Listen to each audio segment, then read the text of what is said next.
আসসালামু আলাইকুম। কেমন আছেন সবাই? আশা করি ভালো আছেন। আপনারা সকলেই জানেন বর্ষাকাল শুরু হয়ে গেছে। এই বর্ষা মৌসুম শুরু হওয়ার সাথে সাথে সারা দেশে ডেঙ্গুর প্রাদুর্ভাব বেড়ে গিয়েছে। ডেঙ্গু থেকে মুক্তি পেতে আপনার চারপাশ পরিষ্কার পরিচ্ছন্ন রাখবেন এবং আপনার বাসার ফুলের টব, বাসার ছাদ, যদি কোনো পরিত্যক্ত কোনো জিনিস থাকে যেখানে পানি আটকে থাকে এরকম কোনো সম্ভাবনা থাকে সেগুলো ভালোভাবে পরিষ্কার রাখবেন। যেহেতু বর্ষাকাল শুরু হয়ে গেছে, অবশ্যই আপনার বাড়ির চারপাশে যে পুকুর আছে সেখানে পানি বৃদ্ধি পাচ্ছে দিন দিন। অবশ্যই আপনার বাসার বাড়ির যে ছোট্ট শিশু আছে, সোনামণিরা আছে, তাদের দিকে অবশ্যই একটু বাড়তি খেয়াল রাখবেন যেন পানিতে না পড়ে যায়। এবং সেই সাথে আপনার চারপাশটাকে পরিষ্কার রাখবেন। আপনার যদি বাগান থাকে সেদিকে একটু লক্ষ্য রাখবেন, বাগানে যেন পরিত্যক্ত পানি না জমে থাকে।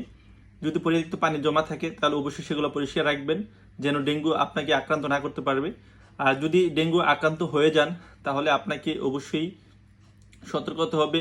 আপনার নিকটস্থ যে স্বাস্থ্য কমপ্লেক্স আছে সেখানে ডক্টরের শরণাপন্ন হবেন, ডক্টরের সাথে পরামর্শ নেবেন। ডক্টর যদি আপনাকে যেভাবে পরিচালনা করে, যে ওষুধ খেতে বলে ওই ওষুধটাই সেবন করবেন। অবশ্যই অ্যান্টিবায়োটিক থেকে পরিহার করবেন। অ্যান্টিবায়োটিক ডক্টরের পরামর্শ অনুযায়ী খাবেন। আর ডক্টরের পরামর্শ অনুযায়ী অ্যান্টিবায়োটিক যদি খেতে মানা করে অবশ্যই সেটা পরিহার করবেন।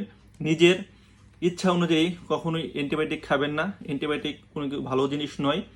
তো আমরা যারা অসতর্কতামূলক অ্যান্টিবায়োটিক খেয়ে ফেলি তাহলে কিন্তু সেটা ভালোর থেকে বেশি ক্ষতি হয়ে থাকে। তো আমি আপনাদেরকে পরিশেষে একটা কথাই বলবো, ডেঙ্গুর প্রাদুর্ভাব থেকে মুক্তি পেতে হলে আপনার বাড়ির চারপাশটাকে ভালোভাবে পরিষ্কার রাখতে হবে। আপনি ভালো থাকুন, সুস্থ থাকুন, আপনার পরিবারটাকে সুস্থ রাখুন। আসসালামু আলাইকুম।